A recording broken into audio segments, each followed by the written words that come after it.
සුබෝදෑසනක් මම කිත්සිරි ගමගේ සමස්ත ලංකා සමෘද්ධියා කුසල නිලධාරී සංගමේ ප්‍රධාන සභාපති.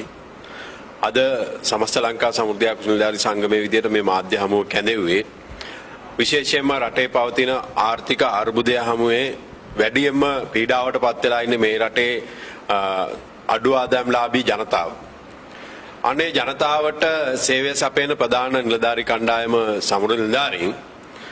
නමුත් අද වෙනකොට ඒ සේවා සැපයීම සඳහා අපිට බාධාවන් රාශියක් ඇවිල්ලා තියෙනවා මේ විෂය තුල. විශේෂයෙන්ම පළමුවෙන්ම අපි රජයට ආණ්ඩුවට මතක් කරන්න ඕන සමෘද්ධි ව්‍යාපාරයේ අඩු ආදායම්ලාභීන් ජනතාව රැක ගැනීම මේ රටේ මේ මොහොතේ ප්‍රධාන වගකීමක් නම් මේ විෂය භාර අමාත්‍යවරයෙක් අද මේ වෙනකොටත් නැහැ.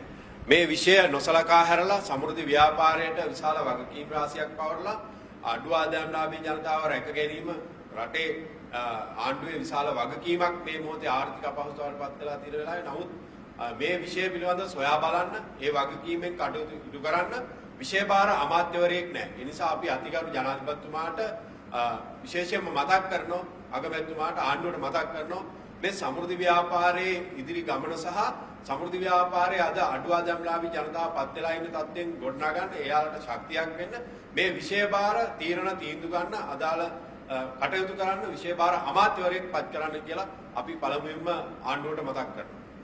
ඒ වගේම මේ වෙනකොට ආණ්ඩුව විසින් සමෘද්ධි ව්‍යාපාරයේ අඩු ආදායම්ලාභී ජනතාව එතනින් ගොඩ මේ පත් වෙච්ච පීඩාවෙන් ගොඩ එන්න සහනාධාර වැඩපිළිවෙලක් සකස් කරලා තියෙනවා. සමෘද්ධි සහනාධාරයට අමතරව මේ වෙනකොට ලෝක බැංකුව ආධාරය යටතේ ප්‍රතිලාභී ජනතාවට මුදල් ආධාර දීමනා ලබා දීමේ කටයුතු වැඩපිළිවෙලක් යනවා. ඒක සමෘද්ධි බැංකුව හරහා ක්‍රියාත්මක කරනවා. මේ සමෘද්ධි බැංකුව හරහා ක්‍රියාත්මක කරද්දී මේ සියල්ල ඉටු කරන්නේ සමෘද්ධි බැංකුව සහ ශේෂ්ත්‍රයේ ඉන්න නිලධාරීන්. හැබැයි නිලධාරීන් කටයුතු කරගෙන යන්න අද ඔවුන්ට බාධාවක් වෙලා තියෙනවා. මෙතෙන්දී අද ගමන් පහසුව අනිත් නිලධාරීන්ට වගේම අපිටත් සමෘද්ධි ව්‍යාපාරයේ අපිටත් ඉන්ධන අපහසුතාවය නිසා අද මේ අඩු ආදායම්ලාභී ජනතාවට සපයන සේවාව සපයන්න නොහැකි තත්ත්වයකටපත් වෙලා තියෙනවා. දැන් මේ මොහොත වෙනකොට අපි පවුල් ලක්ෂ 33කට සහනාධාර ලබා දීමේ වැඩපිළිවෙල සමෘද්ධි බැංකුව හරහා ක්‍රියාත්මක වෙනවා. ඒවල රජයේ විශේෂ අවධානය යොමු වෙන්න ඕනේ මේ අඩු ආදායම්ලාභීන්ට මේ ලබා දෙන සහනාධාර වැඩපිළිවෙල පල්ලෙහා මට්ටමේදී ගම තුල ක්‍රියාත්මක කරන නිලධාරීන් සහ ඒ ව්‍යාපාරය තුල කරන කටයුතු සහ කාර්යභාරයන් පිළිබඳව ආණ්ඩුවට සුවිශේෂී අවබෝධයක් සහ මඟ පෙන්වීමක් ආණ්ඩුව පැත්තෙන් තියෙන්න ඕනේ. එහෙම නැත්නම් මේ කටයුත්ත අසාර්ථක සහ අඩාල වෙන්න ඉඩ තියෙනවා. ඒ නිසා අපි විශේෂයෙන්ම ඉල්ලනවා සමෘද්ධි ව්‍යාපාරයේ දැනට කරගෙන යන මේ ආධාර වැඩසටහන් සියල්ල ක්‍රියාත්මක කරන්න සමෘද්ධි නිලධාරීන්ටත් මේක විශේෂයි.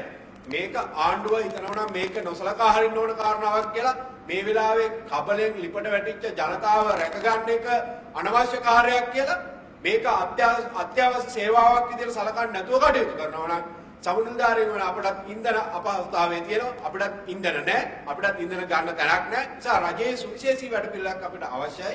සමුනිල්ධාරීන්ටත් ඉන්ධන පහසුකම ලබා දීලා ඒ අඩු ආදායම්ලාභී ජනතාවට මේ වෙලාවේ සපයන ආධාර වැඩපිළිවෙල ඒක ඒ ජනතාව අතරපත් වෙන්න ඒ වැඩපිළිවෙල ක්‍රියාත්මක කරන නිලධාරීනුත් අත්‍යවශ්‍ය සේවාවක් විදිහට සලකලා කටයුතු කරන්න. එහෙම නැත්නම් අපි දැක්ක සමහර අත්‍යවශ්‍ය සේවල් කියලා සමහර දේවල් කරාට ඒ අයගෙන් ඒ සුවිශේෂී කාර්යයන් ඉෂ්ට වෙන්නේ නැති අවස්ථාවන් පවා තියෙනවා. ඒ නිසා අපි විශේෂයෙන් ඉල්ලනවා මේ වෙලාවේ මේ කටයුතුට අවධානය යොමු කරන්න කියලා. ඒකම අපිට මතක් කරන්න ඕනේ. මේ බැංකුව විවෘත කරන්න අපිට ගැටලු සහගත ප්‍රශ්න රාශියක් ඇවිල්ලා තියෙනවා. ඒ නිසා අපි ඉදිරියේදී මේ බැංකුවේ රාජකාරී කටයුතු කරන නිලධාරීන්ට සහ ශේෂ්ත්‍රයේ කාර්ය මණ්ඩලයට මේ ඉන්ධන පහසුකම දෙන්නේ නැත්නම් අපි ආණ්ඩුවට කියනවා ආධාර වැඩපිළිවෙල අපිට ක්‍රියාත්මක කරන්න පුළුවන් කමක් නැත්තේ නෑ. එහෙමනම් අපිට සිද්ධ වෙනවා ඉදිරියේදී තව දින කිහිපයක් ඇතුළත අනිවාර්යයෙන්ම මේ සමෘද්ධි බැංකු පද්ධතිය වහලා අපිට ගෙදර ඉන්න සිද්ධ වෙනවා ඉන්ධන පහසුකමක් අපිට ලබා දෙන්නේ නැත්තම්. ඒ නිසා අපි වගකීම්තුන්ගෙන් ඉල්ලනවා විශේෂයෙන්ම අතිගරු ජනාධිපතිතුමාගේ අග්‍රාමාත්‍යවරයාගේ අපි ඉහළ නිලධාරීන්ගෙන් ඉල්ලනවා අපිට මේ ඉන්ධන පහසුකම ලබා දෙන්න. එහෙම නැත්නම් සමෘද්ධි බැංකු පද්ධතිය මේ සතිය ඇතුළත අකර්මණ්‍ය ඉඳ තියෙනවා.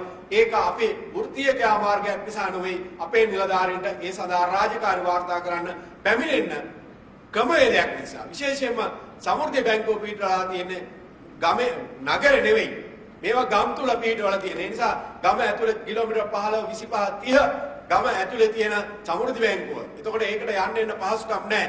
පොදු ප්‍රමාණ ක්‍රියාත්මක වෙන්නේ නැහැ. ඒ නිසා අපිට සිද්ධ වෙනවා බැංකුව සාමාන්‍ය පරිදි ඉබේ වැසී යන අපේ නිලධාරීන්ට පැමිණෙන විදියක් නැති නිසා විශේෂ අවධානය යොමු කරලා අපිට මේ ඉන්ධන පහසුකම් ලබා දෙන්න කියලා ආණ්ඩුවෙන් අපි බල කරනවා. ඒ වගේම මේ මොහොතේ අපි ආණ්ඩුවට කියනවා සියලුම ආධාර වැඩසටහන් ක්‍රියාත්මක කරන්න සමුදාරින්ට විතරක් පටවන අවස්ථාවක් තියෙනවා. නිසා බඩු මළු බෙදන එක අපිට ඒකම පෞල් සෞඛ්‍ය සේවා නිලධාරිගේ කාර්යභාරය, ග්‍රාම නිලධාරිගේ කාර්යභාරය, අනිකුත් කුපණි නිලධාරිගේ කාර්යභාරය සියල්ල සමුදාරින්ගේ පිට පටවන අවස්ථාවක් අපි දැක්කා. ඒ නිසා අපි ඉහළ නිලධාරීන්ට කියනවා විශේෂයෙන්ම රාජ්‍ය පරිපාලන අමාත්‍යාංශයට අපි මතක් කරලා කියනවා මේ වෙලාවේ සමුදාරින්ගේ කරේ සියල්ල තියන්න එපා. ඒ නිලධාරීන්ට කරන්න පුළුවන් සීමාවක් තියෙනවා. ඒ සීමාව ඇතුලේ තමයි රාජකාරී කරන්න වෙන්නේ. එහෙම නැතුව අපිට අදාළ නොවන රාජකාරී පවා මේ අවස්ථාවේ පවරනවා. අපිට අදාළ නොවන රාජකාරී මේ අවස්ථාවේ පවරන්න එපා කියලා අපි සියලු ඉහළ නිලධාරීන්ට රාජ්‍ය පරිපාලන අමාත්‍යාංශය ඇතුළු ඒ අමාත්‍යාංශවල නිලධාරීන්ට මතක් කරන්න ඕනේ. ඒකම අපිට සමුදාරින්ට නොසිඳුණු ගැටලු ටිකක් තියෙනවා මේ මොහොතේ. විශේෂයෙන්ම පසුගිය මාසයකට ඉස්සෙල්ලා අපි කැබිනට් පත්‍රිකා හරහා ආණ්ඩුවට යොමු කළා සමුදාරින්ගේ දීර්ඝ කාලයක් තිස්සේ 2014 දෙපාර්තමේන්තුවට පස්සේ ඉඳන් විසඳාගත යුතු පරිපාලනමය ගැටලු. මේවා ආණ්ඩුවට මුදල් වේදන් වෙනේව නෙවෙයි පරිපාලනමය ගැටලු විසඳා ගන්න කැබිනට් පත්‍රිකා කීපයක් යොමු කළා. මේ කැබිනට් පත්‍රිකා සඳහා අද වෙනතුරු තාම සාධාරණ විසඳුමක් ලැබුණේ නැහැ. ඒ නිසා මෙන්න මේ නිලධාරීන්ගේ ගැටලුවත් අපිට කඩිනමින් විසඳ ගන්න මෙතෙන්ට විශේෂ අමාත්‍යවරයෙක් සිටිය යුතුමයි. අද වෙනකොට අපිට මේ නිලධාරීන්ගේ ගැටලුවක්වත් ප්‍රතිලාභී ජනතාවගේ ගැටලුවක්වත් කතා කරන්න විශේෂ අමාත්‍යවරයෙක් නොමැති වීම බරපතල ගැටලුවක් සහ අර්බුදයක් බවට පත් වෙලා තියෙනවා. ඒ නිසා මෙන්න මේ කාරණා ටික කඩිනමින් විසඳලා දෙන්න කියන මතක් කිරීම ආණ්ඩුවට කරලා අපි නැවත වතාවක් කියනවා මේ රටේ අඩු ආදායම් ලාභී කියන්නේ මේ ආර්ථික පීඩාවෙන් ඉතා අන්ත ආශ්‍රිතතාවයට පත් වෙලා ඉන්න මිනිස්සු.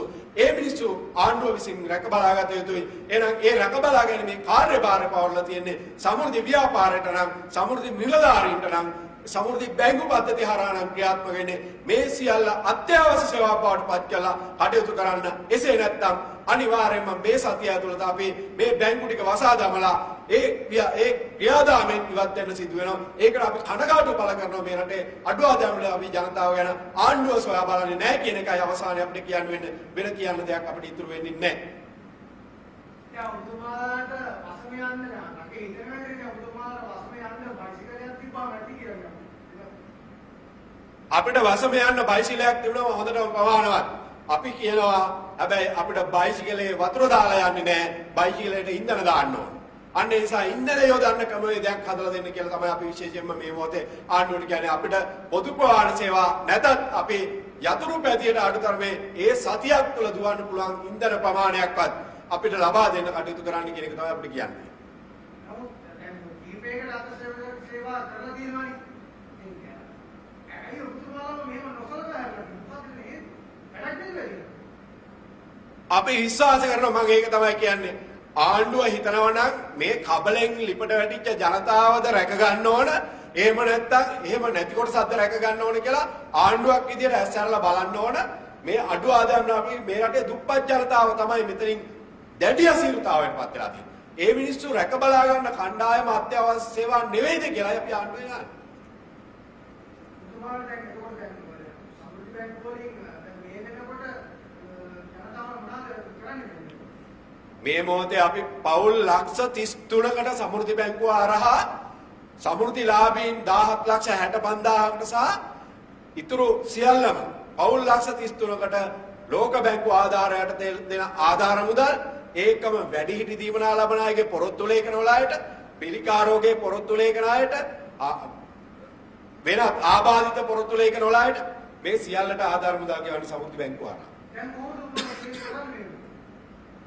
දැනට මේක අපි බැංකු ගිණුම් විවෘත කරලා අදාළ අලුතෙන් ගිණුම් විවෘත කරලා ගිණුම් නැති අයට ගිණුම් විවෘත කිරීම සිද්ධ වෙනවා.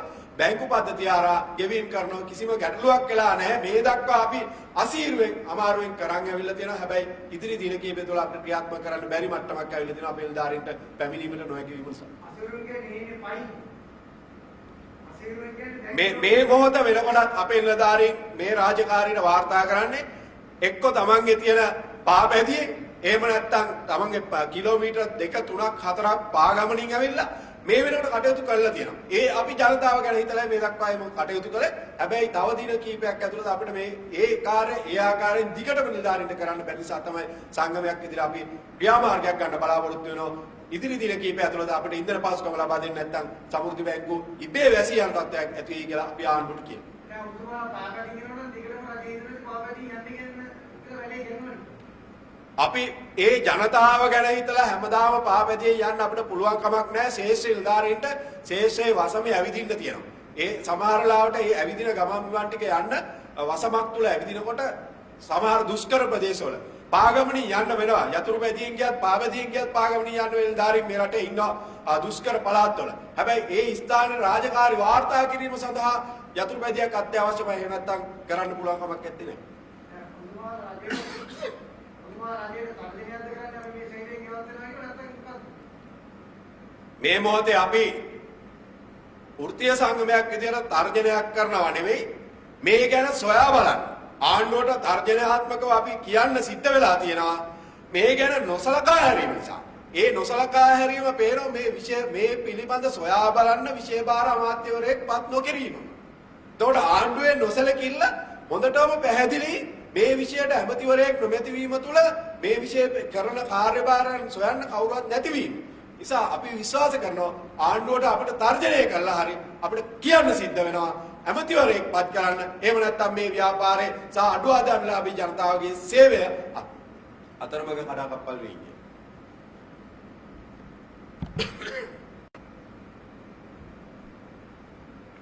අත්‍යවශ්‍ය සේවා විදිහට රජය අද දිනේ ගැසට් නිවේදනයක් නිකුත් කළා. ඒ ගැසට් නිවේදනය හරහා අත්‍යවශ්‍ය සේවාවන් කීපයක් අතිගරු ජනාධිපතිතුමා විසින් නම් කරලා තියෙනවා. හැබැයි මේ මොහොත වෙනකොට දුප්පත් ජනතාව කන්න විදියක් නැතුව අඬා වැළපෙන අද පුවත්පත් වාර්තාවල වාර්තා වෙනවා. හැබැයි ඒ කන්න විදියක් නැතුව ජීවත් වෙන මිනිසුන්ට මේ මොහොතේ තියෙන එකම පිහිට තමයි රජය මගින් ලබා දෙන ආධාර මුදලක් ලබා දීම. හැබැයි ඒ ආධාර මුදල ඒ ජනතාව අතර පත් කරන එක අත්‍යවශ්‍ය සේවාවක් නෙවෙයිද කියලා අපි ආණ්ඩුවෙන් අහනවා අතිගරු ජනාධිපතිතුමාට. ඇයි මේ පිළිබඳ අවධානය යොමු නොවෙන්නේ? එවනම් සමෘද්ධි ව්‍යාපාරයේ අපේ කටයුත්ත සුවිශේෂයි. අනිවාර්යයෙන්ම මේ මොහොතේ අත්‍යවශ්‍ය සේවාවක් කිය යුතු රටේ දුප්පත් ජනතාව අසරණ වෙච්ච ජනතාව රැක බලා ගන්න එක. ඒක මං හිතා රටේ ප්‍රමුඛ කාර්යයක්. මේ පිළිබඳ අවධානය යොමු වෙලා නැහැ. මේ පිළිබඳ විශේෂ අවධානය යොමු කරන්න කියලා අපි ආණ්ඩුවට මතක් කරනවා.